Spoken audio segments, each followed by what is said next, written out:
All right. Good afternoon, folks, and welcome to Smudcast number 400, My Octopus Teacher, and Environmental Horror and Analysis. I don't know how the "and" got in there, but I guess I copied and pasted it directly, so that's Maggie for you.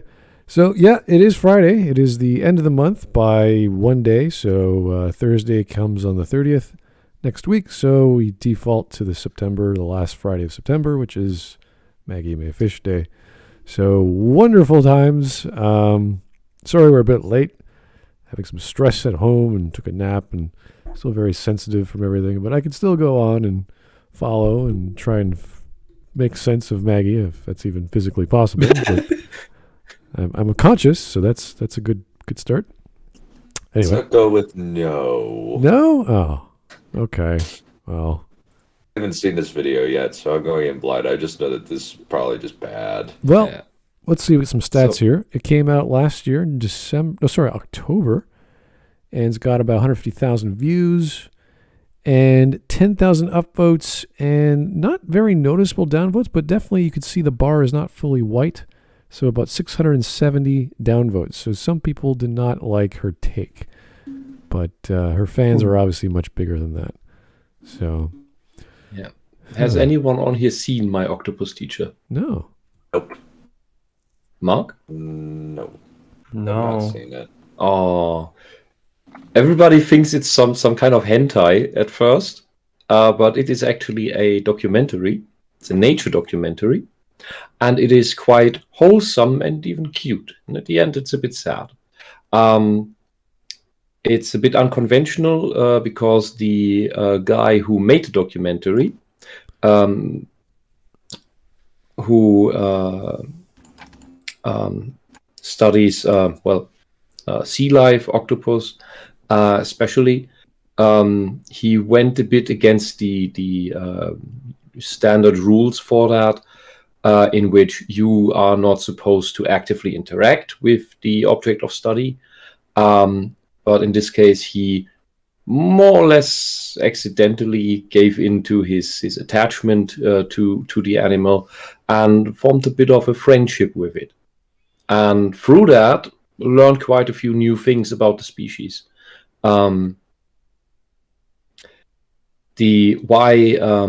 researchers are not supposed to do that is because it skews their view of the animal, and because we humans tend to humanize things all the time when we create attachments. But it's quite wonderful and it does teach something nonetheless. There's some nice things. Especially the ending is quite a thing. He basically follows the entire lifetime of the octopus he found to study, because they don't live that long. And it's just wholesome. Just a wonderful, wholesome documentary. I recommend everyone watch it. There is nothing weird about it. And I have absolutely no bloody clue how Maggie Mae Fish could come up with any Cthulhu-esque Lovecraftian analogies to this, other than, oh, it's an octopus, it has tentacles. Well, amazingly, I'm just looking at the Wikipedia. It's won multiple awards. It's been nominated for so many. It has an Academy Award, American Cinema Editors Award, the British Academy Film Award, the Science Film Festival Award, all kinds. There's all kinds of awards it won. It has over 95% on Rotten Tomatoes. This is a popular documentary. So yeah, I don't get it. I highly recommend watching it. I watched it with CT a couple months ago and her friends. And man, usually watching stuff with the guys is just making stupid, funny commentary. But with that, everybody was just silent and watching it and enjoying it. Yeah. It's really good. Generally, that's how documentaries are. They're just, oh, this is really interesting. And you watch and they have great cinematography and pictures and slow-mo. maybe some commentary, and it's just fun. Like it's just like watching any kind of science documentaries always keep your attention, for me at least. I don't know, some people like watching National Geographic, but they're usually well done. So I don't get it. But Maggie Mae will surely explain to us the problems and misdemeanors of the production, I guess. I don't know. No, probably rather how she imagines having an octopus pet. I guess. Well, anyway, this is about a 28-minute-and-a-half video, depending on whether she's selling anything or dressing up or dancing. I don't know. You never know with Maggie. She could be dressed up as another sea animal and prancing around. So, anyway, let's get started. It is 5:40, so we've got about, maybe 2 hours and a bit. We can see how long this takes. All right, let's get started. This video is brought by Skillshare. Wow. This has been a hard year for all of us. Coming up on Halloween, my favorite holiday, I began to ask myself, Because she can't dress is my up. heart even really in it this year? With environmental destruction rapidly approaching and fascism in our streets, I kept wondering What? to myself, Okay. Environmentalist destruction is on the decline for decades. The only problem we have is China and maybe India. So you're wrong. Secondly, by the way, all those you remember the beer can holders and stuff that fish and doves get, or what are they called? The horrible birds or the seagulls get caught up in. That are these standard images for, oh no, how the trash is killing the animal life. Seagulls can fucking die. Yeah, all right. But the thing is, that's always shown for, oh no, the oceans are so polluted, and it's the humans' fault. Now they're caught up in thrown away N95 masks. Oh, yeah. So that's polluting the oceans now. Wonderful, isn't that wonderful?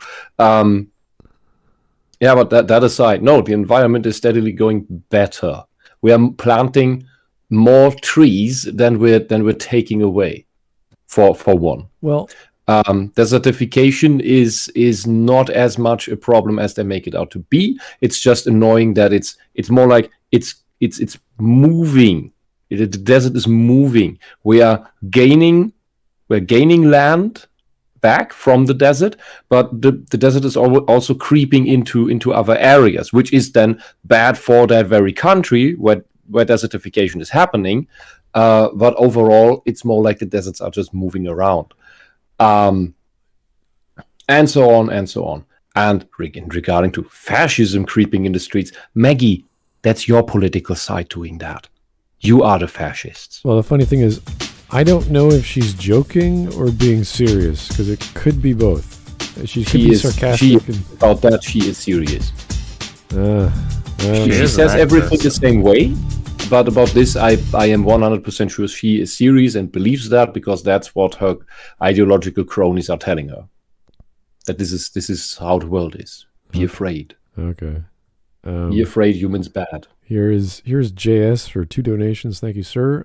As George W. Bush said, I know the human being and fish can coexist peacefully. Oh, that's wise words from Mr. President. I don't know. Did he say that? He did. I can't imagine. Actually, he did. I've seen video. He's seen video. I've seen video evidence. Oh. All right. I mean, he's not wrong. No. He just He just wanted us to prepare to accept the Atlanteans emerging from the sea. Yeah. He was trying to hype up people for the Aquaman movie. Funnily enough, that word wolf, or Dishonored Wolf, used it in his Aquaman review. yeah, you did. I don't remember that. He used that clip in his 2-hour Aquaman breakdown. Good video. Okay, that's I mean, George does have some unique things to say, but Yeah. not that memorable, I don't think. Yeah. But Maggie, We're 23 seconds in. Notice it? 23. And Maggie's already wrong twice. Okay. Well, here's the next. Great. Here's the next donation from JS. Good to see Maggie making a half-assed effort to look like Wednesday Addams. No, she's not even close. No, she needs long black hair for that. Wednesday Addams is appealing in certain ways. Yeah, Wednesday doesn't wear lipstick. She's also the stereotypical goth girl. Maggie is a poser. Yeah. All right, let's keep going with her wonderful take on the streets and the environment. Okay, but how does this affect me and my feelings? Horror movies have always been a safe haven for me, a big part of my life. I remember being 4 years old and my cousins shooing me out of the room saying, "Chucky's not for kids, go color." What a fun anecdote. This fake I've seen laugh is just so about horrible. every horror movie that's ever been made, but this year, overcome with the stress of it all, I couldn't watch a single horror movie. I couldn't journey to the Bates Motel or the Overlook Hotel or just any other hotel. I couldn't be there emotionally for my Halloween cats. So, almost on a whim, to get myself out of that funk, I started binging Netflix. Like a deep-sea diver plunging into the algorithm, eventually coming face to face with the most amazing and bizarre filmic specimens. And that's when I stumbled upon what might be the most perfect horror movie ever conceived. I'm just remembered. She because I'm watching Buffy right now. Oh my god, it's getting bearable by the 6th season.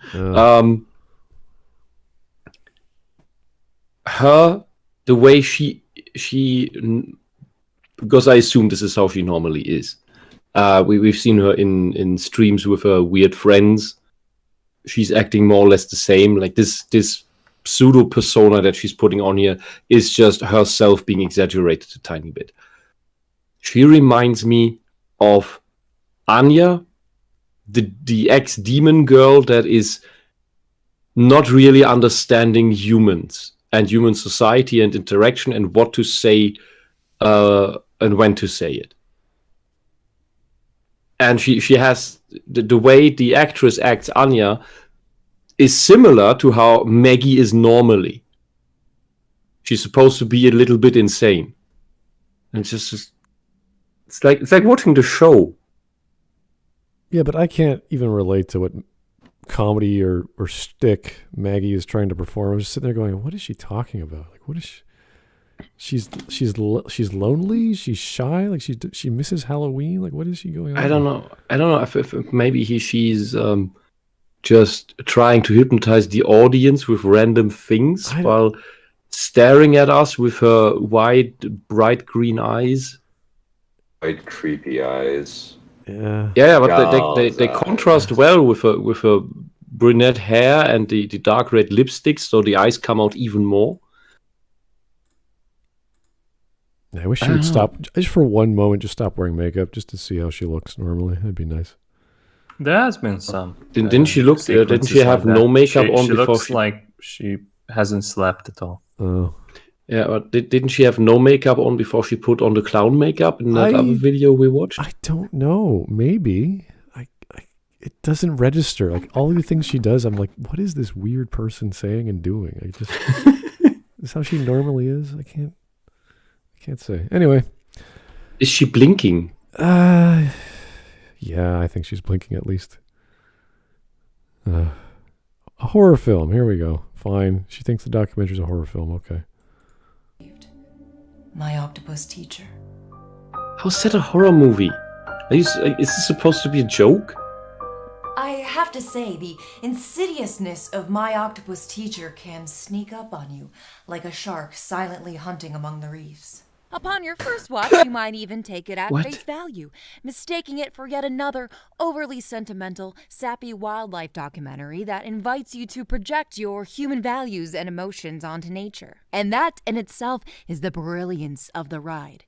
Because My Octopus Teacher isn't simply a story about a man exploring and experiencing nature. It's a post-colonial meta-narrative about the horrific ways that... What the hell did she just... The post-colonial meta-narrative? If you were making satirical videos about social justice ideology, this is how you do it. And I've a friend of mine sent me old comedy from the 80s and 90s where they made fun of the exact things that are going on now in earnest. Okay, so we know it's that old. We know she's joking, right? I don't know. Well, she has to be. Like she's putting on an act, right? So everyone knows this is a documentary. So there's nothing really one way or the other. It's just information. Here's an octopus. Here's a story about my experience with the octopus. That's fine. So she's you still assume sanity about her. Well, she does put on an act, and we get that she's acting, but she does that in every other video she does. Yeah, but is she just trying to be funny while she's talking, or is she deliberately exaggerating the content, right, or making fun of the content? Or is she just putting on the act to be funny while she believes what she's saying? Yeah, this is the same problem we have with the donkey videos, because even today, or yesterday rather, I was replying to the donkey video we covered about The Last of Us thing. Oh, he's just kidding. He's just not being serious at this time. And it's like, well, when is he serious? Like, what is he trying to say if it's all just one big joke? Like, what is he... Does he have any serious commentary about something? Or is it just, I'm trying to make a laugh and make some money? It's like, if that's all it is, then who the hell cares? Yeah, why are you guys I don't know. When your comedy is indistinguishable from the propaganda, then I think your comedy is failing. And you're just making stuff that is just as much propaganda because that's how it works. Because the joke isn't landing. Yeah, I've been watching a lot of Norm Macdonald because he died recently, and some of his jokes he made are blatantly jokes. Like he's not like trying to say that Germany is going to attack again in World War III, but he's making the joke that I should be really concerned about Germany because they took on the world compared to like Iraq or Iran or other countries that there's war. And he's just trying to be like, he's not like stressing over anything. He's not serious. So you get that, but that's his job. He's a comedian. With Maggie, I don't know what the hell she's doing half the time. And this is clearly comedic, but I'm like, I don't know if she's being serious about the terms, because she's used these terms seriously before.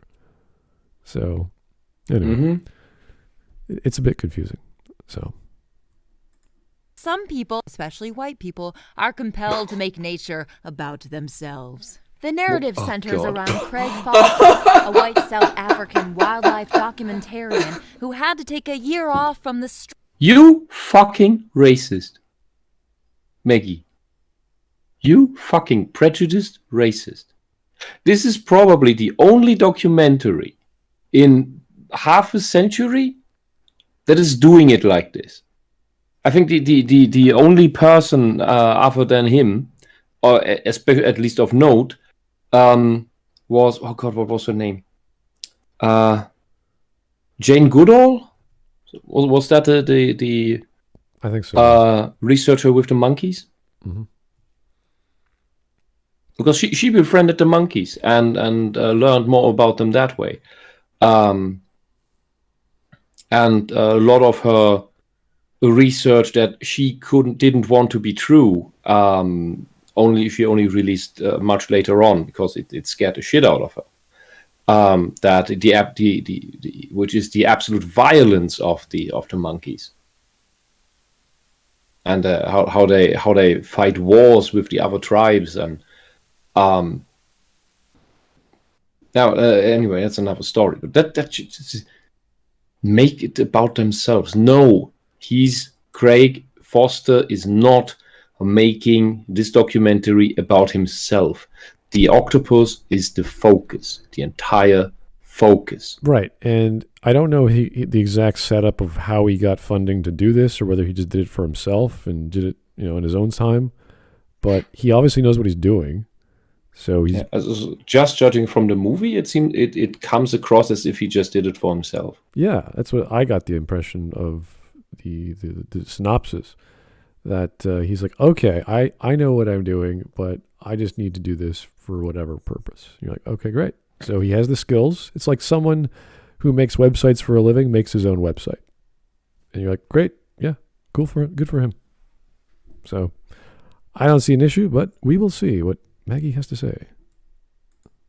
Stress of documentary filmmaking to make a documentary film. His family was suffering because of the stress he was bringing home in some way that's never really specified. He's unable to be a good father for his son. I just couldn't, in that state, be a good father to my son.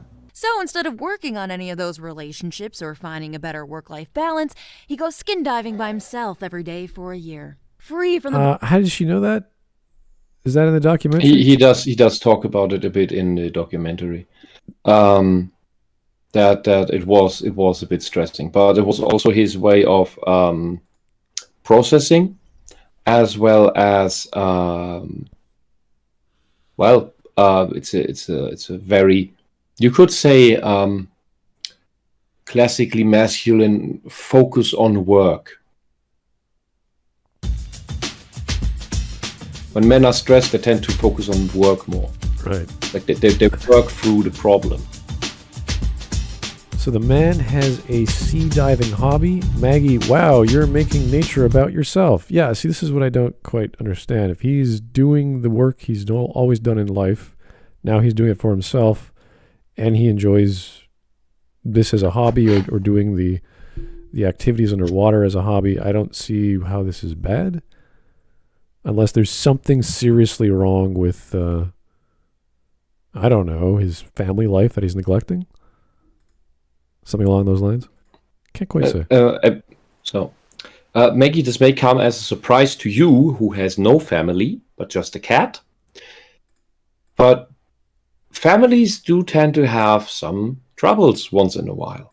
And sometimes it needs a little time to get through that and mend whatever problems there were. And not everyone is ready for that at the same time. But since you don't understand how humans work, or a human mind works, much less a family, we can't expect that from you. Okay. Burdens of his family life, he enters the world of the octopus. And this is the first set of existentially fraught ideas that the film presents us with. There's a sinister nature to the ease with which this man just takes a year off from his job, especially in the light of growing awareness of global income inequality. There's an uncanny speed with which he breezes past the fact that the job he's taking a year off from seems to be a dream job for anyone in the field of documentary filmmaking. The way in which the film casually mentions that this man feels like he can't be a father to his son, coupled with the swiftness with which he comes up with the solution of going skin diving and leaving his family behind, I think would chill anyone to the bone. But the whole time, these contradictions and what contradiction? It's been a couple months. It's been quite a time since I watched this. If did he I really remember just leave correctly, the family behind and like? No, he didn't.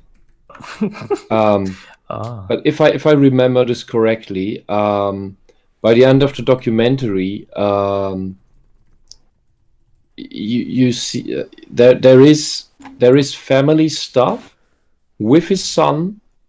And it seems to be positive. I don't remember the details. I would have had to watch the thing again today. And, well, I only remember vague things from the last time I saw it. Because it's mainly underwater stuff about the octopus. And that's just these little add-ons, how he tells of how making the documentary affected his life. Because he was visiting the octopus almost every day. And of course that takes a toll on your family, because that's not the same as, or rather it is similar to having a job where you travel around a lot and have to take overtime a lot. Okay. She's going to keep saying crazy stuff, so we're just pausing in between. I know it's hard to follow sometimes because I'm not sure what she's trying to say. But It's like she's cramming buzzwords in there. yeah, it's like, what is this? Like global? What was that? Global income inequality. Inequality. Like what the? He wants. Yeah, Maggie, people don't get paid the exact same around the world. So the guy takes a year off to make this award-winning documentary. I'm sure he got some accolades and cash from Netflix. I'm sure. Yeah, her problem is that you can get paid, that white people get paid too much. Oh, God. Which tells me that Maggie should definitely donate 80% of her Patreon income to black people. Yeah, why doesn't she take a year off and make a documentary in whatever style she wants? See how well she does. Because that would be post-colonial white supremacy. Oh, when the streets are filled with fascists. Yeah, I know. Okay. Yeah. Here's Matthew Valente. Hey, Matthew. If Pixar is overrated, why are the movies called the greatest animated films of all time? Because it doesn't matter if you like it or not. It's going through the same people who rate movies. And for them, it's the best they ever have seen. Yeah, it really depends on the award shows. It meets all the expectations that they would have otherwise. Yeah, I'm sure there's award shows where they don't list every single animated film that came out that year, and Pixar just happens to be the popular one. Award shows are pretty stupid, but, that's how they go.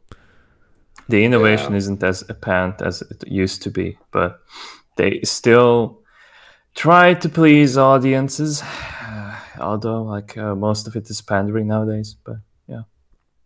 Yeah. All right. The obscene love privilege required to take a year off to swim in an ocean paradise are framed as a burden to him. And of course, once he made the octopus. Okay. Maggie, you could do... Oh, God, that frame. God, I have to look away. Holy shit. Fuck. Maggie. Someone on disability leave or social security could technically do the same. Just get the equipment from somewhere, which technically you can afford if you manage your money right, and then do that documentary. You don't find a job, okay, do something else with your time.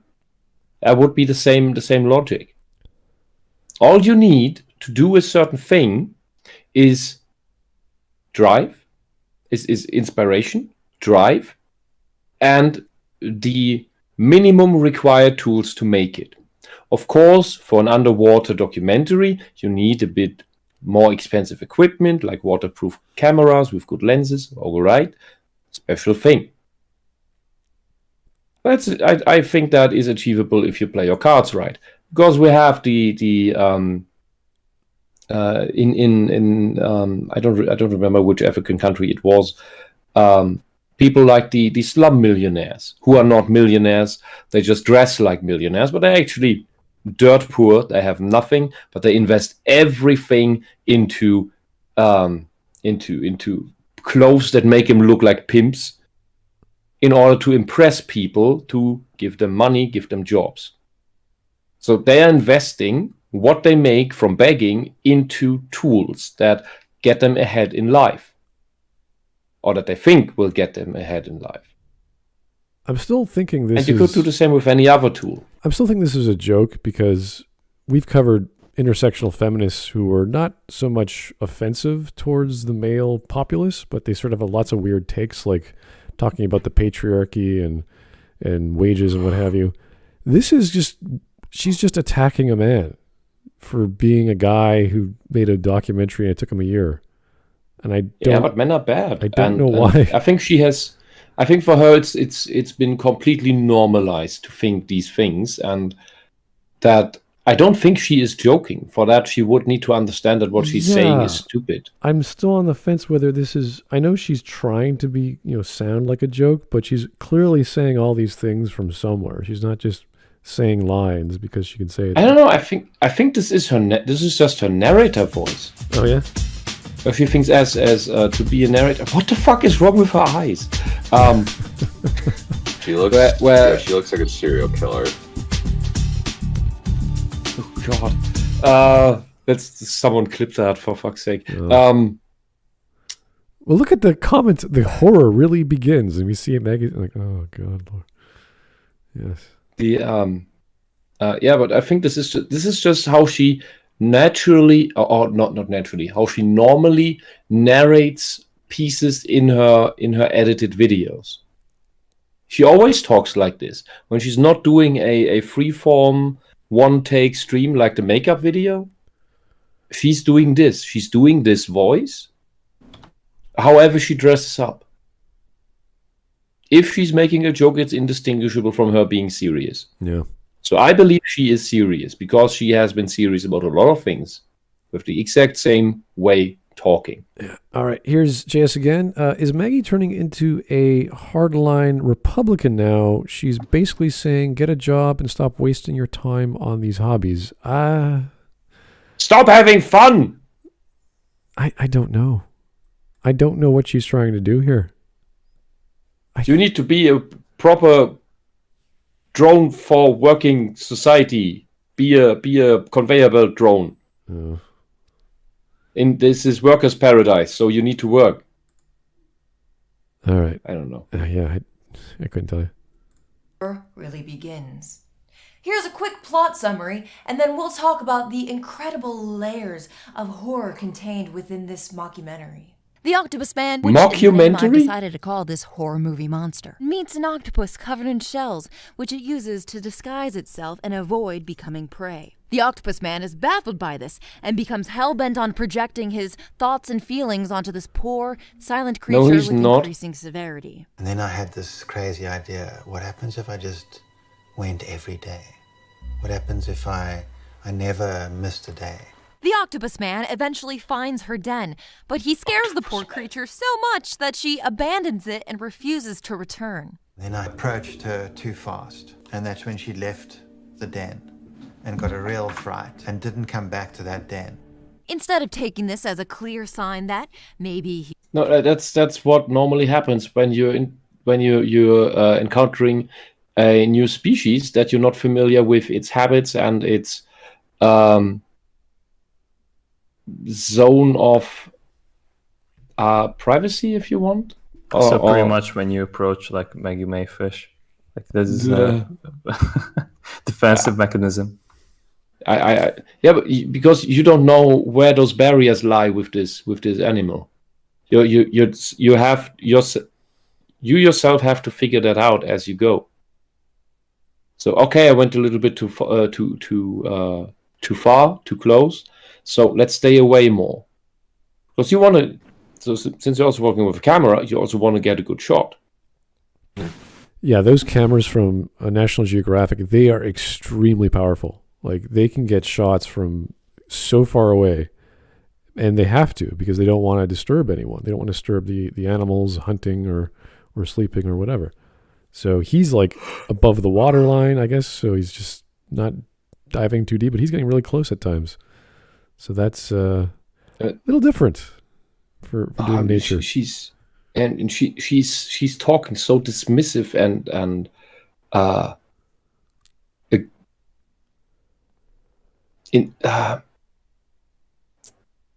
not aggressive is not a word.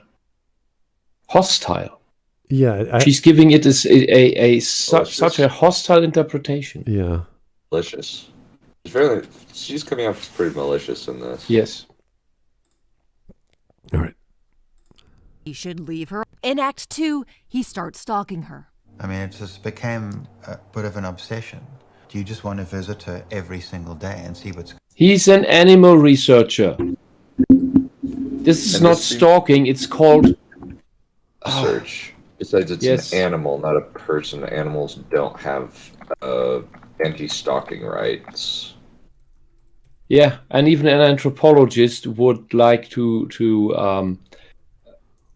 figure out the culture he's visiting, observing from up close, if possible. Not just from sitting in a bush with giant looking glasses. What's going on? He tracks her down once again, but this time, instead of forcing her to abandon her den, he literally attracts a bunch of sharks that end up ripping off one of her tentacles. The octopus heals herself because, as anyone with a cursory knowledge of octopi knows, they can regrow their limbs. But Octopus Man withholds this information for a dramatic story beat. And a rare... You're doing the same in your videos, Maggie.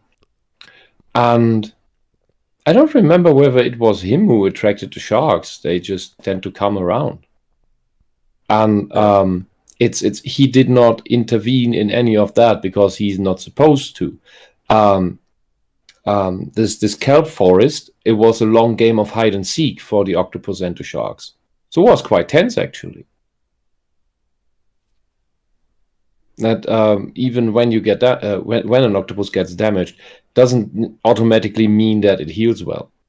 Octopus just have very good healing abilities for certain parts of their bodies. So that octopus got lucky. Moment of self-reflection from the Octopus Man. He says that the octopus might not have gotten attacked had he not been there. And, once again, instead of seeing this as a sign to maybe leave her alone, he triples down for the third act and now sees himself as part of the octopus. He makes her suffering about him. And in the end, because octopi only have a year-long life cycle, and that is how their biology works, the octopus has babies and dies soon after. The Octopus Man, of course, takes this very personally and sees this as a great sadness and a reminder of his own death. But this is just the surface. Like a beautiful kelp forest, there are many layers to this brilliant documentary parody. The film Maggie, you are a disgusting creature. Yes. He's not making it about himself. Goes without saying. you disgusting witch thing. My God.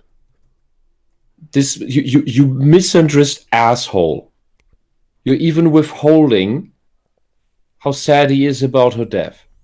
And this is the heart touching part, that because the octopus only comes into close contact with the researcher a few select times. And just on the day or 2 days before her death, she comes up close to him once more, one last time, and sits on his chest for a while, and they drift along because the octopus likes him, and they formed a very cautious bond. It's not a strong one. It's more of a mutual respect, and she remembers him being around. And that's all we can interpret. How the octopus puts things together. We know that octopus are very intelligent creatures. So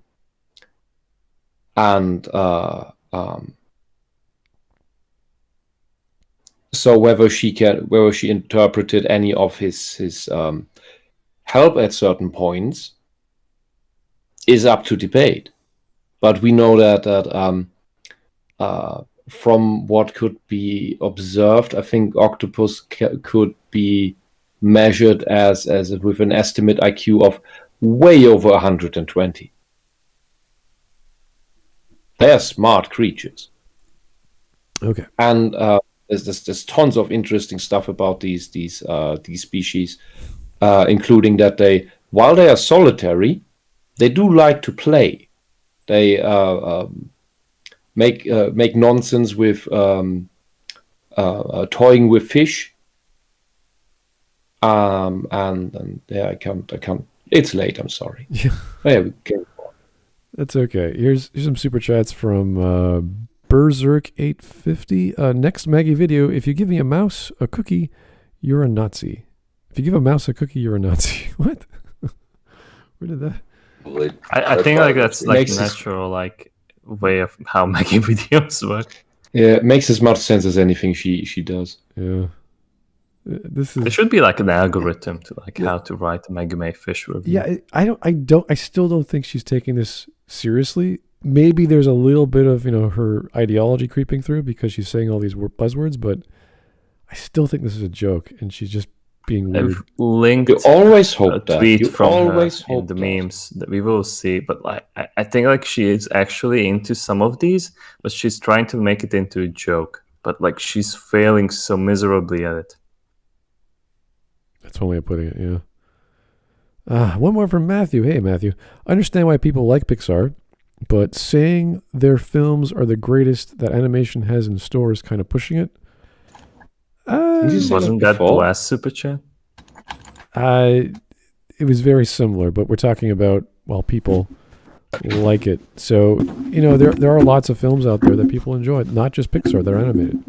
So it's really your cup of tea and what kind of stories you like watching. And some are not even animated. So it really depends.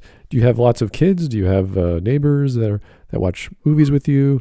What do they show you? What do they like paying attention to? So there's all kinds of animations I've never heard of or seen that are good. And you just have to, if that's your thing, I mean, you might know more than most if you're having this sort of opinion that Pixar's not so good. Yeah, Pixar is just like excels at like trying to market their animations to the widest audience possible. Whether it's like about like a character that's like probably not even gonna look like themselves, the people who watch these flicks.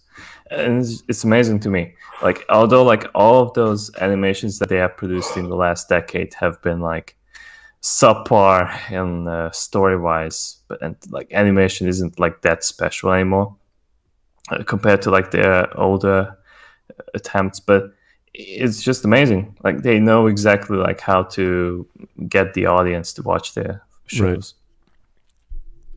Right. Yeah, no, they are turning in dollars, so they're doing well. Yeah, but if you have like some examples, like what you think, Matthew, is like better compared to like what Pixar has to offer recently, then I would be open to hear about it. Yeah. All right. Anyway, back to the video. Uses the magic cinematic language to create a kind of detached sympathy for the octopus character. But this sinister octopus man is constantly projecting his own feelings and conceptions of what life is. No, Maggie. That is all documentaries. You are projecting. Also, What is the octopus is going to be the main character and it's going to tell us things? basically what she's saying is the villain of this horror movie is the researcher?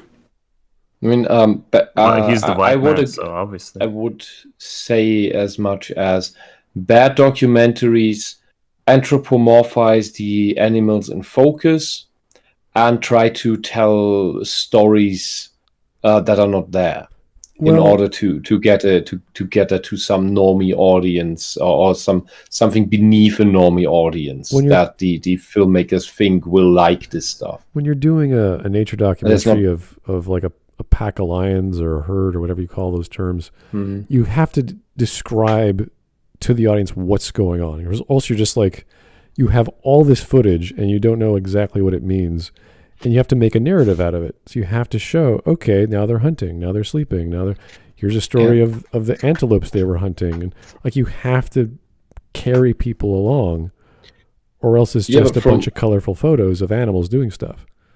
Yeah, no, from what I remember of my octopus teacher, is that he is not doing that.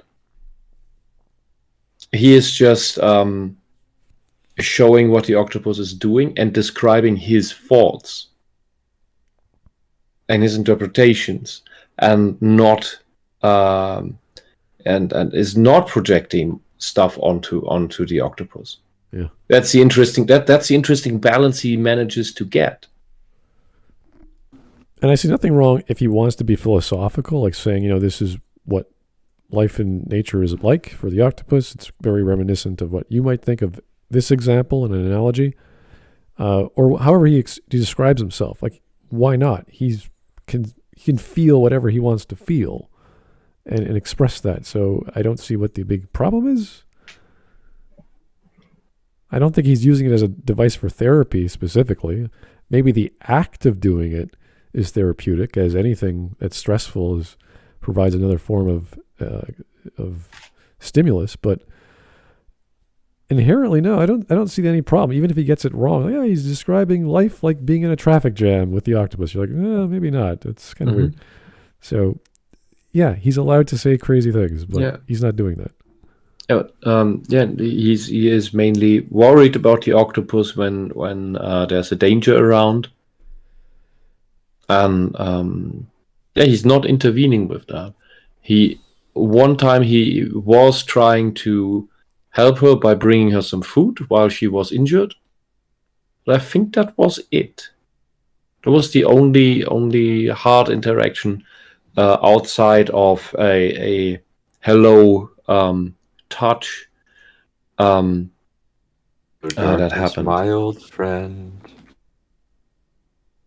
Mm-hmm. All right. Life is about to this octopus. What goes through her mind? What's she thinking? Does she dream? If she dreams, what does she dream about?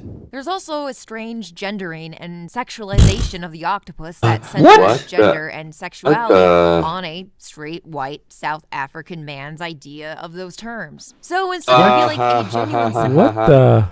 Maggie, I don't need to ask, are you insane? You are insane. Bloody hell. Animals have sexes. Usually 2. Like most animal species. Well, the higher developed ones. The lesser ones are, well, they have 1 sex. The octopus species has 2. As far as I'm aware.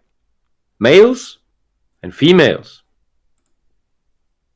And they're quite solitary. They only meet for mating.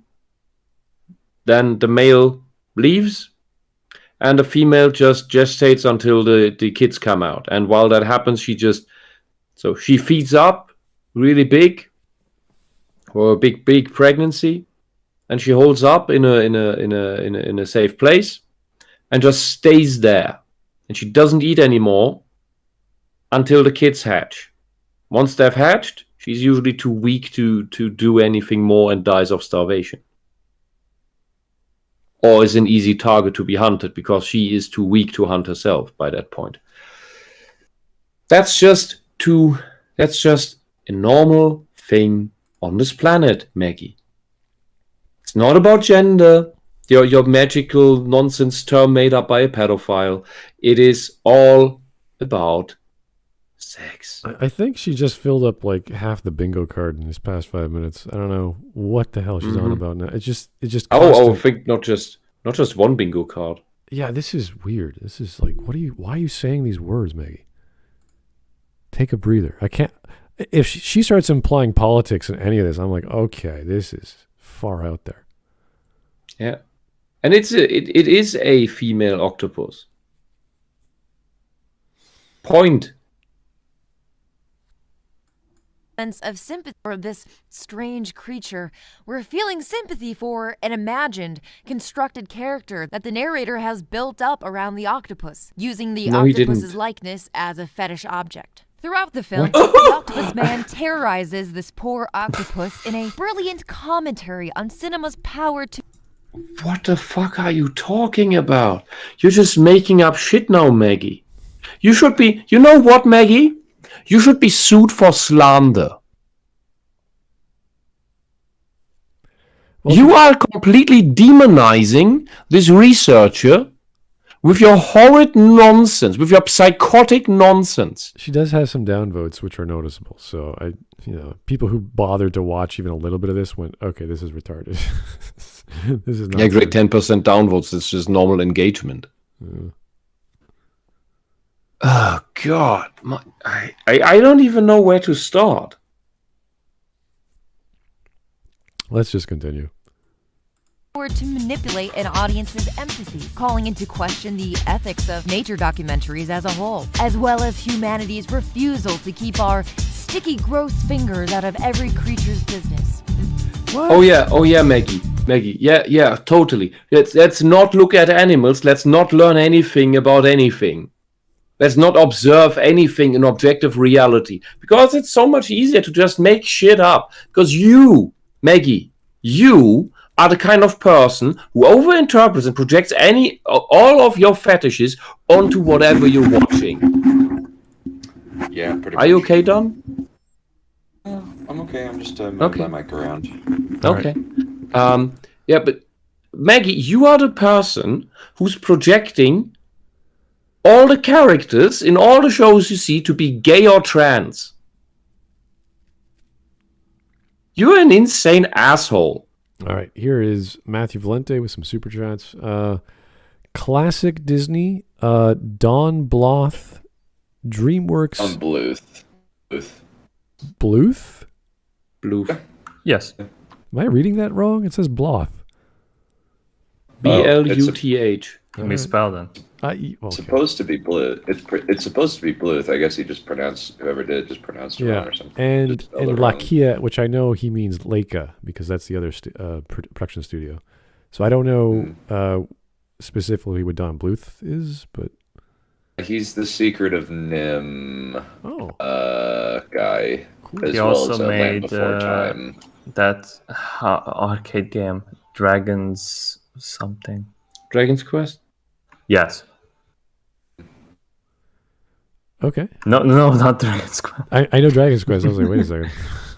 No, not that one. But there was like the quick time event game. Yeah. In the arcades. That one. I thought that was the name. I forgot to. Okay, well, those are the ones he's referring to. So, okay. One more from Matthew. Some Pixar films are good. Most of them are nothing special, and some are pretty bad. Okay, that's fair. Yeah, that's But a yeah, normal pretty much like distribution what of I stuff. meant is that like, can you name like the animated movies at the time of the current Pixar ones? Because like the market isn't too crowded right now for animated movies that are like mainstream. So if you expect them to like get popularity, they need to compete at the same time when they are in cinema. And like people are going to like not have that kind of standards. Like, oh well, I want this movie to like have like something really big and new into it. They're not going to have that satisfaction at all. They're just going to like have to rely on like the old methods that worked for Disney and Pixar for like a long while. The newest thing we got was, I think, just this week was the Star Wars short stories animated films. Yeah. So that's. Oh, did that come out now? Yeah, I just came out. Star Wars ago. Visions. Yeah. Have they all been released simultaneously, or is it like an ongoing 3 thing? episodes or something. Oh, I see. 3 episodes or something. I don't know. I'm gonna be watching it sometime next week with some friends. I'm just like, it's probably gonna be okay things, but it was from Overlord, who has questionable opinions on multiple things. Yeah, some of it looked amazing, some of it looked bad. Like there's a mixed bag. That's what you get with these different animators and studios.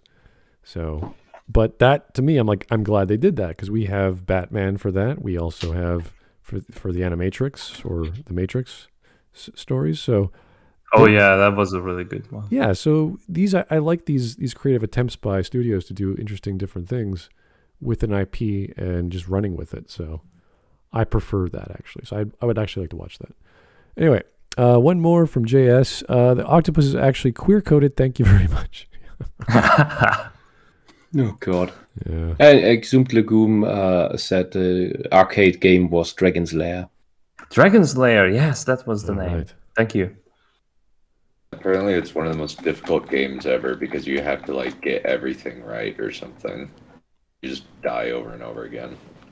It's pretty Yes, crazy. it's perfect for an arcade machine. Like the money that you're going to spend on that thing is enormous. Didn't Shenmue have that too? Like you mess up a quick time event and you have to start the whole level over? I do know parts of God of War, the original God of War games had those, but mostly near the end. Nah, that went that bad. I just don't remember because I didn't mess them up. They were horrible. Fighting Zeus at the end was I put my controller down. I couldn't play it. In God of War, in the first God of War, you're not fighting Zeus. You're fighting others. The second or the third one, I can't remember which one. Okay. Can't talk about that. I only played the beginning of. Yeah, God of combine War that 2. with the game slowing down because there was too much going on the screen or whatever, and you're like, okay. Oh no, this is bad. Anyway, 7 minutes in, we are lost. I have no idea what's her problem, but okay. We're now talking about Stanley Kubrick movies. Yeah, why not? Then, in a not she did very do a subtle Kubrick nod to video Lolita, the comparing film him to quickly David turns into Lynch. the story of a stalker who is constantly justifying his stalking and subsequent terrorizing of this innocent young The female. fuck are you? It's like being a detective, and you just slowly get all your clues together. The film maps the That's what research is, you fucking cretin. Do you have a brain in your head, or did that fall out of your weird mouth? With no. I mean, Maggie, I understand you're a scatterbrain. If you weren't, you might understand the process of working through a complex topic and figuring out the connections between things, how things affect each other, and what the whole picture makes in the end once you've discovered all that you can.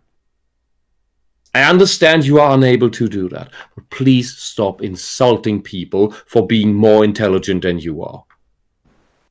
Or just doing their job. I'm trying to imagine we have another organism, I don't know, more intelligent and more amazing than man, and they're observing us. Like, we'd be pretty freaked out. Like, holy shit, what's that?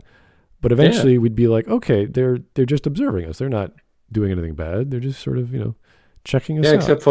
Except for the anal probes and the exploding cows. If they're just watching us, like, it's kind of weird, but they're not hurting you. So it's like, that's fine. It's not a big deal. Yeah, they're only experimenting on crazy people anyway that nobody believes. So No. If they experiment on Maggie Mae Fish, I'm fine with that. I don't think she would remember. Oh, God. Well, who's to say that she isn't an alien? Oh, she's the alien, yeah. That would explain many things. Mm-hmm. Including her mix of attractive and not attractive. Mostly Yeah, not. it's got that weird uncanny valley effect where they're trying to mimic humanoids, but they're just getting some parts really wrong. Yeah. Like, ah. Hello, my fellow humans. Yeah. Yeah. And Legoob, I agree with you. It seems to be the case that lobotomy is part of the woke initiation rite.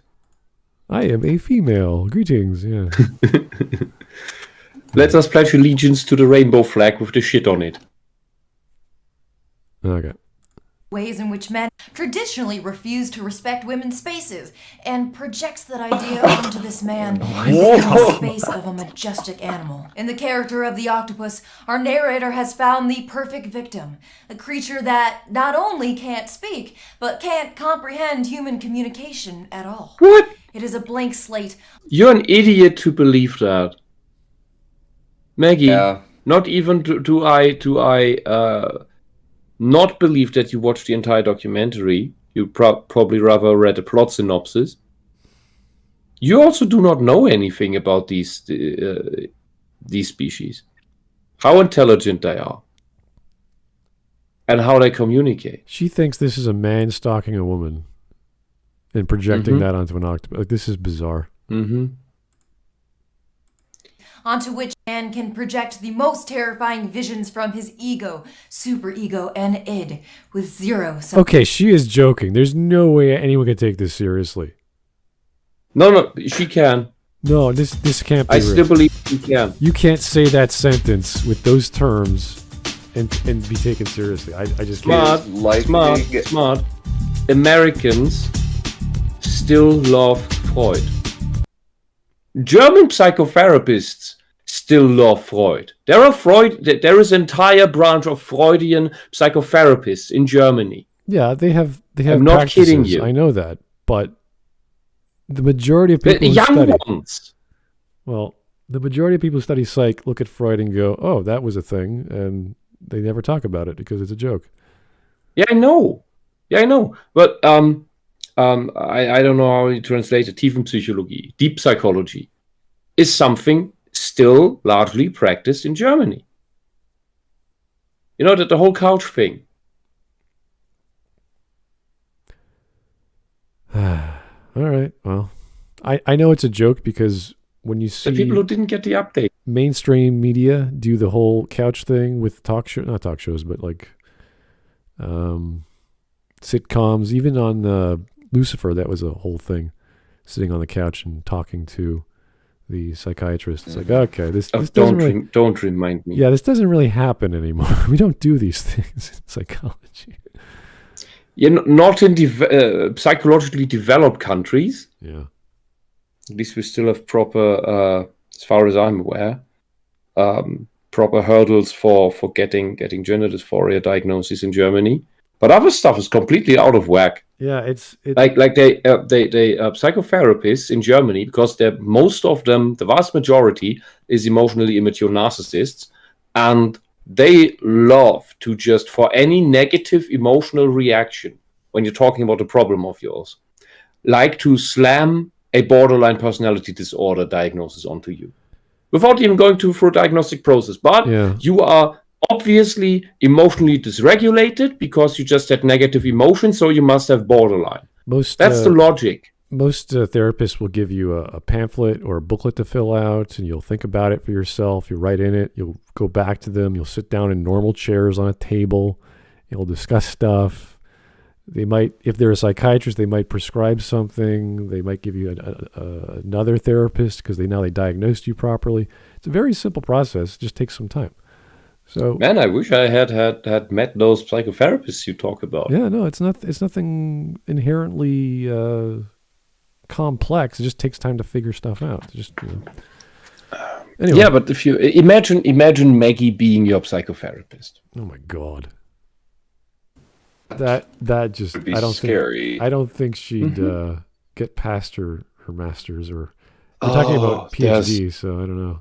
Yeah, but I've come across people who clearly have not just a narcissistic personality disorder, but outright psychopaths who did not understand human interaction in the least.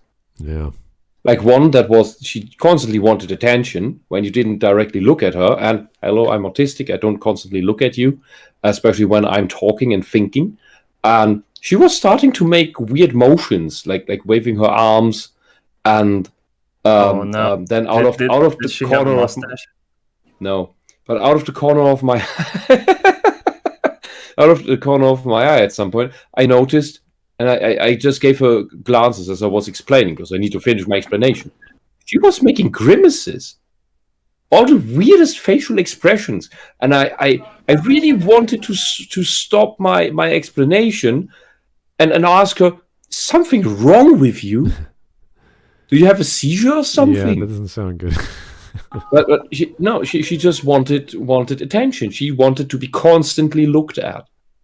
And when I told her, I understand you may not be familiar with autistic patients, her reaction was to melodramatically, I think that's the word for English, lean back in her chair, one arm flying back as well, going, why would you assume that I would not know anything about autism? Like she was about to, it seemed like she was about to laugh at the preposterous accusation that she might not know something. Well, I have met some people in this profession who are clearly not made for it, and probably are detriments to their patients. Okay, but I have never met that, and this is on the level of.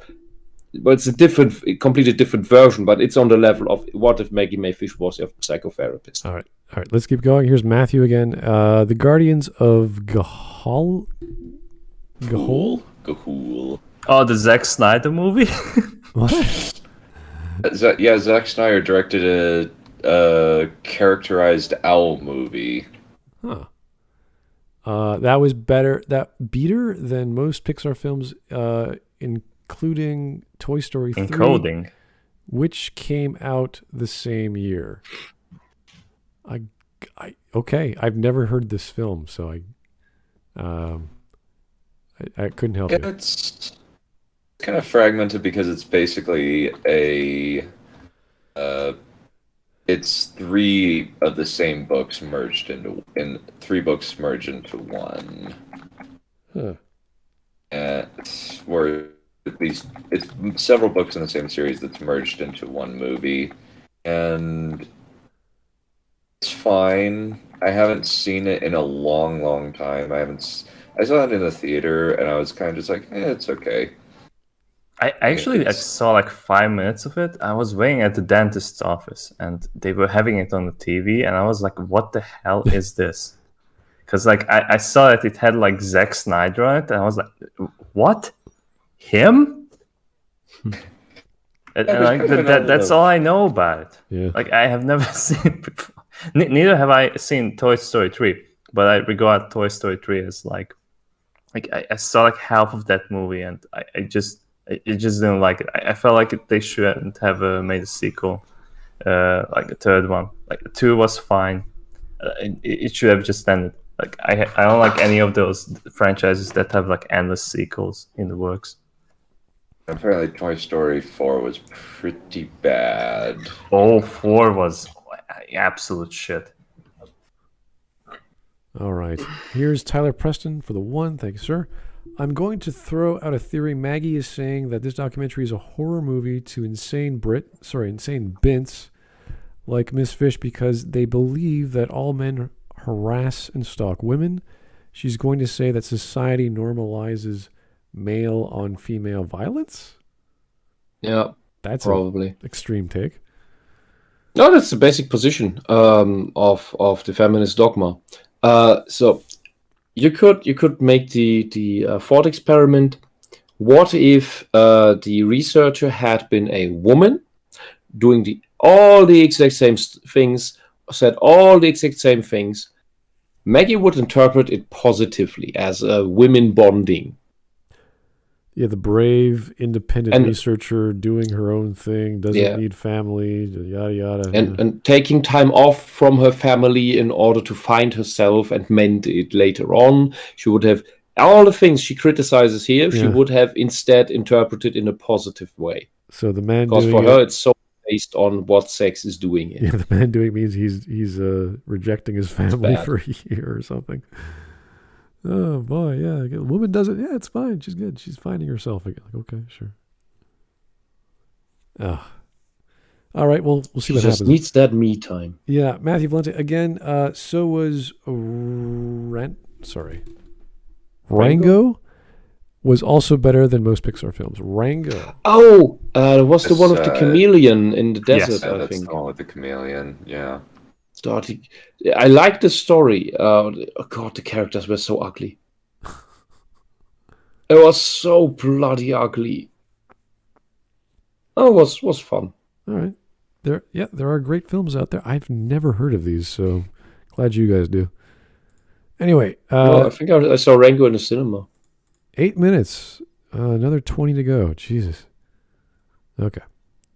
Self-awareness. The sequence where the octopus loses an arm is one of the film's most brilliant commentaries on the way that Western storytellers emotionally manipulate their audiences. What? This whole episode is treated with utter horror at the idea that the octopus may be mangled for the rest of its life, or that she might even die. But what the story is doing here is actually much... Just because an octopus has strong healing powers does not mean it survives that attack, especially if the wound is so deep. It's not just, she didn't just lose the tip of her tentacle, it went very close to the body. Maggie, it's not just a magical thing where if you have one cell left, the whole thing regenerates. There's also the element of is it the just effective basic empathy? Maggie doesn't have that. Exactly, which is why this point is retarded. All right. much more much more meta. See, as a documentary, we might assume that this movie would be filled with information about octopi. But there's a surprising lack of actual educational material here. And as the episode about the octopus losing an arm comes to a resolution, our narrator gives us one scrap of information. That an octopus losing an arm actually isn't that big of a deal at all. Our heroine regenerates her arm pretty quickly. The very basic octopus fact is withheld from the audience until the last moment to manipulate us into feeling a sense of dread and fearing for the octopus's life. Yes, it's called tension. Thank you, Maggie. Yeah, and as I said before, what Maggie's saying is completely irrelevant.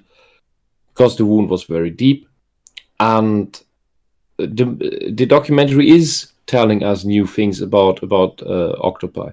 The thing is just that it's not going through all the basics of knowledge about the species. You know, this is pretty common. You can watch other documentaries about this. This documentary specifically is taking a different approach and analyzing some completely different aspects of the species than we see in other documentaries. This happens all the time in nature, especially in nature documentaries. Things get eaten. So this is pretty normal, whether you want to focus the narrative on one individual creature and to, I guess, benefit from that by creating a narrative is like, yeah, that's good filmmaking. So why not add that aspect of entertainment while having a documentary? I don't see a huge problem with that. You feel sorry for that creature because you focus so much time on it and all of a sudden it gets hurt. You're like, oh, what's going to happen? And then, slowly it grows an arm back. That's cool. That's great. It's a good story. I don't see why that's a bad thing or how it could be seen as a bad thing. He's not lying to anyone, and he's not some, I'm not sure how much of a biologist or zoologist he is. He just seems to be a documentarian, so I don't know if he has some degrees or studies things that he'll want to not inform people immediately. But great tension, great idea. Keep your audience focused and interested. What a simple idea that every storyteller should do.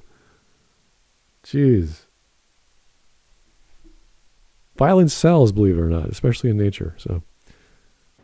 Oh, yes. Most importantly, withholding this information makes the narrator's actions, attempting to nurse the octopus back to health, seem heartwarming and heroic, rather than... No, even with the knowledge, that is helpful and important, because the octopus is hiding in its little cave for a long time to heal. Can't go hunting. That's why he breaks with the rules of a marine biologist or any animal researcher, and thinks, okay, I have empathy. I feel sorry I worry about this animal. This very intelligent animal, I'm trying to help it, and that's also where the interactions between him and the octopus change really. All right, this is fine. This is not some propped up thing. Overbearing. The film does an amazing job of framing the sequence. No, Maggie. He admits that this is against conventions. What he's doing. He admits that. So shut the fuck up, you stupid bint. As romantic, as dramatic, in a manner eerily reminiscent of someone with Munchausen syndrome by proxy exploiting a child What for the... attention and sympathy. The narrator gets... No, you idiot don't even know what Munchausen by proxy is. Munchausen by proxy harms the proxy in order to gain sympathy. He has not done that. How does an octopus even equate that with human psychology? I'm not even following. Well, like the octopus has like 9 brains. It probably has like 5 of them, these theories. Or the octopus might think that Maggie is kind of retarded. So yeah, just refers to like, oh, please just go away. What a weird, oh boy. I still think I couldn't make this shit up. Yeah, this is too retarded. Yeah, Dunn. It's people like Maggie that have shown me that I am not creative enough to write stories, because I could never make up stuff like this. Yeah, like there's clowning around and being a jokester, and this is like, oh, let's try really hard to be retarded. I would say it's quite the opposite. I think if like someone like Maggie can do it, so can I. I couldn't come up with the stuff she does. Well, not with that kind, yes, but Something that's actually enjoyable. Whew, okay, Jesus, that's. I don't like her use of psychology because obviously she's using it wrong. But She has less clue about that than I I. don't think like she can be any more than an illiterate about psychology. Yeah. It's not. None of these things are relevant. Mm-hmm. And this is just like long-running comedy. There's nothing worse than a bad comedy, honestly. I don't think there's any worse genres than that, because like it's the most painful one ever. Like an Adam Sandler movie of the bad ones, but it's like in slow motion. What I was thinking of. Like Adam watching Sandler Pixels. is Adam or Jack and Jill or That's My Boy. Oh God. Yeah. Those movies are awful, especially That's My Boy. Plain torture. all right, okay. Don't kill your mouse, Dunn. Do you want to keep going or what? I don't know. This is. I want to Let's keep do going. another This is 2 minutes. insane, Yeah. but I love it. It's not even past 1 a.m. here. Come on. All right. Credit for emotional support he gave the octopus, even though his presence was not only not needed, but may have led to the shark attack in the first place. The educational value of the film is reduced Like everything to in nature. simply making you feel as though you've learned something about octopi, when in reality, all that's happened is that we have become complicit in this sick drama that this man. You are evil. Plain and simple. You're malicious. You're condescending. You think you're above it all. And you think you are not part of nature. That we humans are somehow above nature. And it is solely because we exist that things go bad. You know, things are connected. Anything else could have attracted the sharks. If he hadn't been there, the sharks could have gone there. Maybe another day. Doesn't fucking matter. This man has around his object of desire. Ari Aster could learn a thing or two from this brilliant subversive horror filmmaker.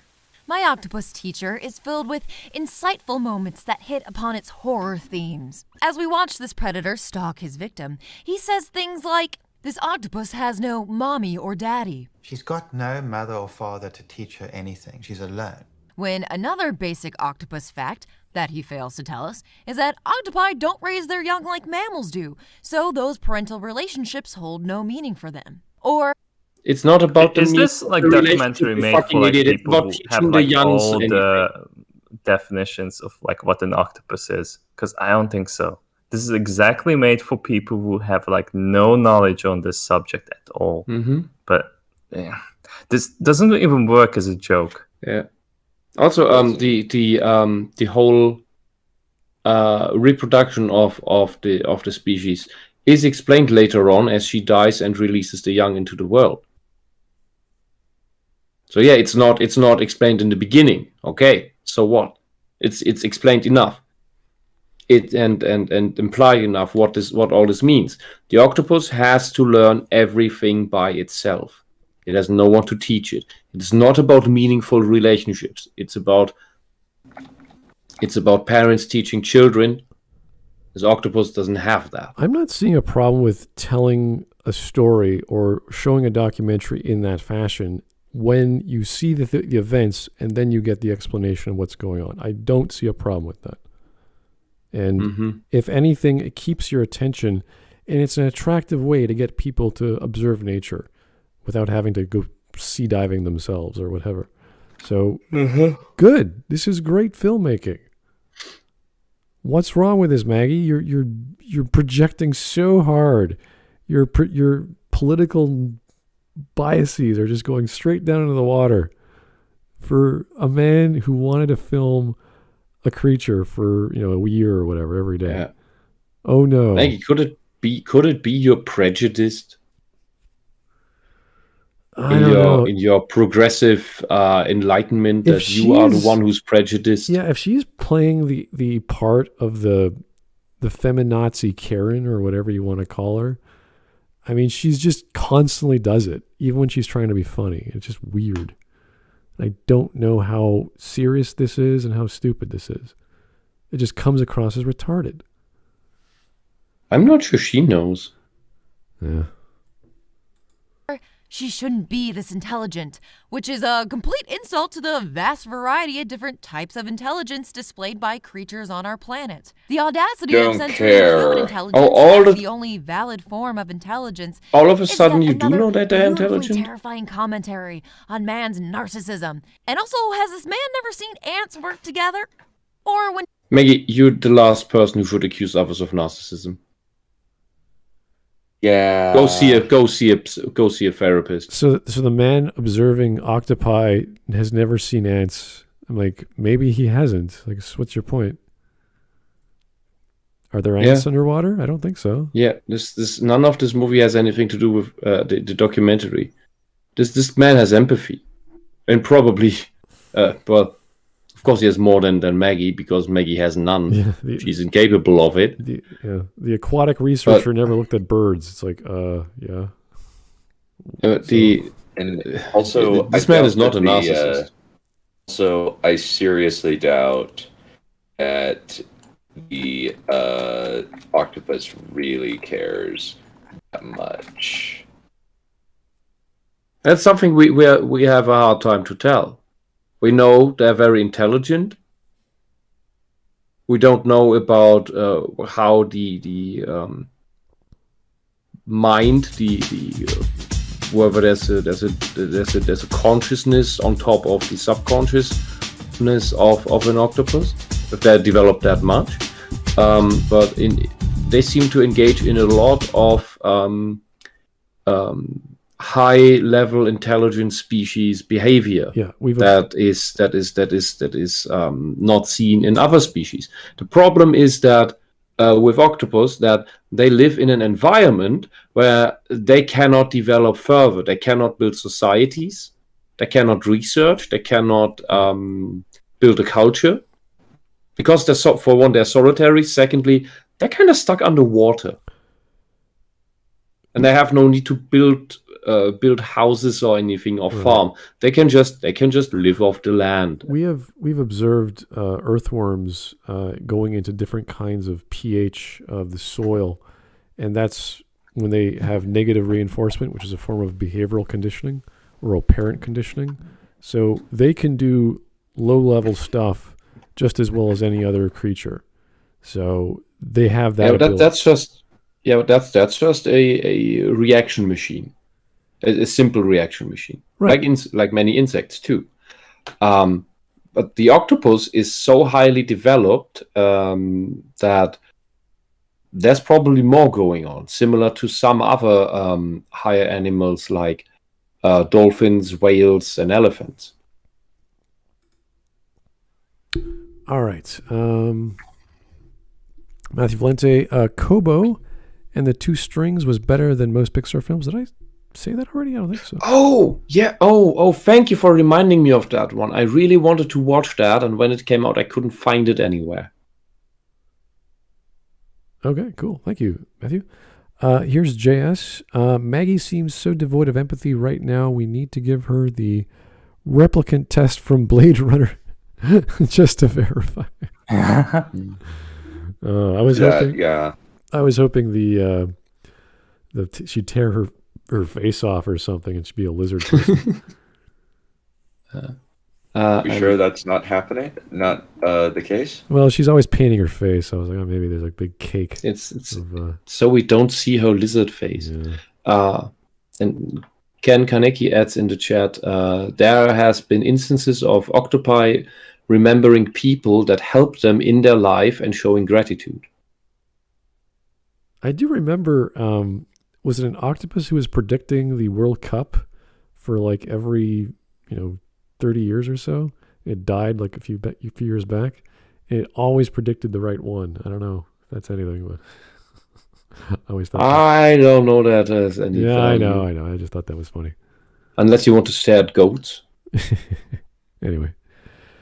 I don't know. This is dumb. Like, this is retarded. This is not even funny. This video. Pretty bad. It's very Maggie. If it was like something we could take serious, like when she's trying to compare things or talk about something But this is just her trying to be funny and then just throwing shit at it. And you're like, this is dumb. Really, she's just vile towards the man. Yeah, no, it comes across as that. All right, so we'll go for another minute. And we'll call it a day because this is dumb. He describes how unique this particular octopus is. Sometimes you just get a feeling. Oh, it's the one there's he's something attached with this to. creature that's very unusual. There's something special about her. Only to later reveal that the name of the specimen is, in fact, the common octopus. Or my favorite classic horror line from the film. Maggie, your logic doesn't make sense. The species is called the common octopus. Okay, that probably means that it's the majority type octopus around. That he thinks this creature is special is because he formed a bond with it. Secondly, he's learned new things about the species from observing and interacting with this wild animal the way he did. Things he hasn't gotten yet from any other one. He didn't find another octopus to interact the same way with. What he means with this octopus is special is this animal is special. The species is special. Because what is true for this octopus, this common octopus, is likely true for all other common octopi. And that's what's special here. There's new things to understand here. Okay. Counted among the greats like Here's Johnny. and They're here. of course I'm Oh talking my- about the line. What Somehow is happened to wrong with her you? happened to me in some strange way. And then this must felt psychologically like I was going through a type of dismembering. The bone-chilling effect of this line, of taking another Yeah, it's called empathy, you idiot. creature's experience, their pain, and attributing it to oneself, while constantly inserting yourself into this animal's business, exemplifies humanity's proclivity for reframing nature in a way that reaffirms our ego. Yeah, Maggie, can you stop inserting yourself into trans issues, please? Yeah, this is such a one beat shit show. Like this. Yeah, this is... Can we skip ahead or like stop here? You want to go to the end? I don't know. This is a waste of time. This is a waste of Check out time. her last 2 minutes. Because this just feels like a joke that's been like done for like the past 11 or so minutes. Yeah. We can just let it play and just laugh. I think my brain just I want dies to, when but it it's happens. impossible. I'm having a great time. Mm-hmm. Yeah, just go from here. Halloween missed me as much as I missed Halloween. Halloween and I have never had a stronger relationship than we do now. Halloween and I have gone out. It's Halloween, not Is there gonna be, Halloween. We're gonna figure things out. And Is there see gonna how be a it Trump goes. comment? It has turned sexual, but right now we're choosing not to label it. I think you can all use your This is imaginations even better. to project what you think we might be doing in bed together, and which of us is the No! type, which of us Go is the away! Hint. And so is Halloween. And really, the takeaway from this Octopus Man horror deep dive is not that we should actually hold ourselves to a high standard and set clear boundaries when working with animals and people, but that it's really interesting that through it all, the entire time, it was actually about Halloween and me. And most importantly, me. Please stop existing, Maggie. Happy Please. Halloween, everybody. Speaking Yeah. of Halloween, there's nothing scarier than Then learning a new you. skill. Oh my God. She's really calling it Halloween. Skillshare. Here we go. Oh, good What lord. is You wrong with goddamn her? right. Halloween? How did she pronounce it? Oh God. All right. Do we have anything fun to make of this? Because this was a shit show. Never again. We 9/11. didn't even really finish it. We just How dare you steal that slogan? Let's go to stream memes. I am just sick. What's this? Mark, what'd you do here? Me to my guy friends, I love you so much. If you married a man, I would be your surrogate. My guy friends, I am not gay, and you will absolutely change your mind once you've actually birthed a kid. What? What? Where are you? They know me so well. Oh. I'm on Stream Memes. Captain America says, don't put your dick in crazy. Yep, I'm with you. Many people believe that. Coming up on Halloween, my favorite holiday. No.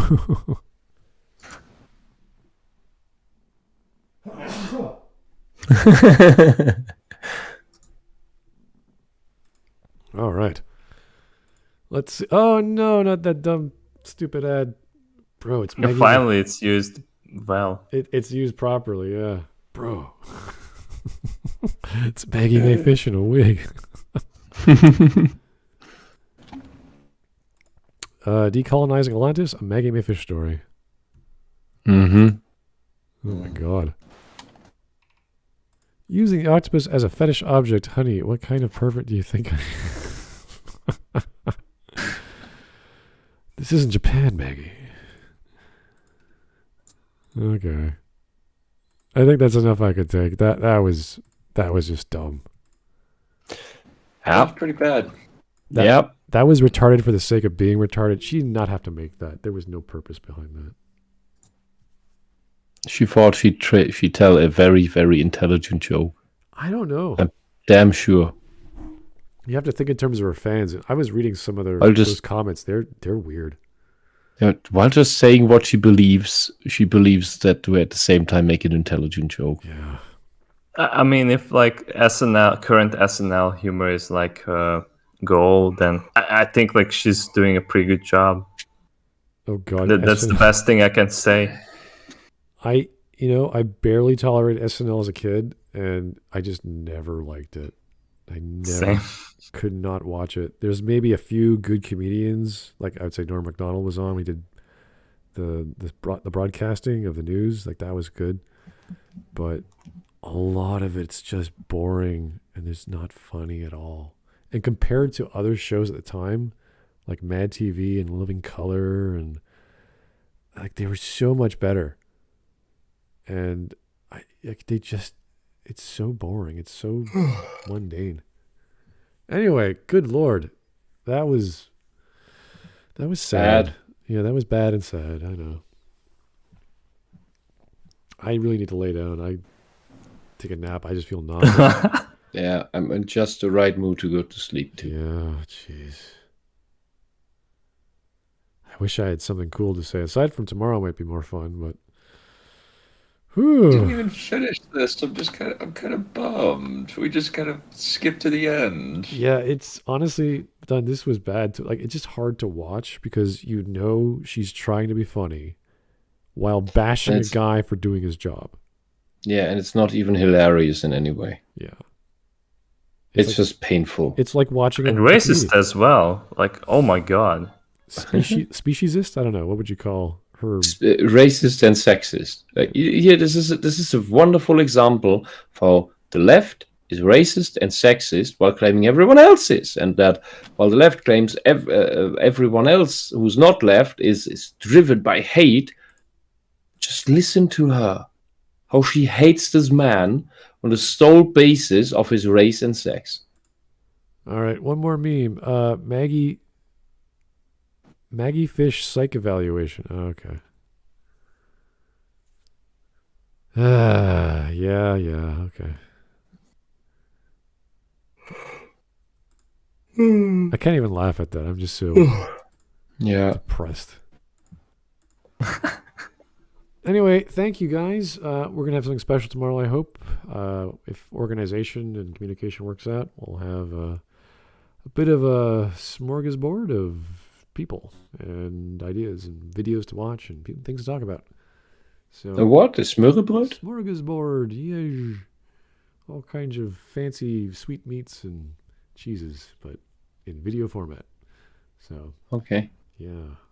Anyway, thank you guys for paying attention. I know he was just as suffering as much as we did, but oh boy, Maggie Mae, another day, another month of Maggie. So, quicker than I anticipated. Yeah, no, this is like usually it's funny because it's so ridiculous. This is just bad. this is just bad. It's She rare has that we to just- work on her comedy timing. Really, it just it's rare cut that out we, the fat. You need to be human in order to be comedic. I think it's kind of like one of the few times where, like, is this kind of like one of the first times where we've just like skipped a Maggie video, and just said we are not doing this anymore. Well, when we do the longer ones, there's usually something to talk about, and it's just so silly that it's fun. This is just, it's like watching a bad comedian, and you're just like, oh, this is not good. So, she may be saying the same shtick, but it just doesn't work. Mm-hmm. Anyway, thank you guys so much for taking the time. I know it wasn't that long, but I really need to lay down. That just made me feel bad. So, Yeah. and Have a good time. thank you so much, guys. Have yourself a great evening. We'll talk to you tomorrow. Bye-bye.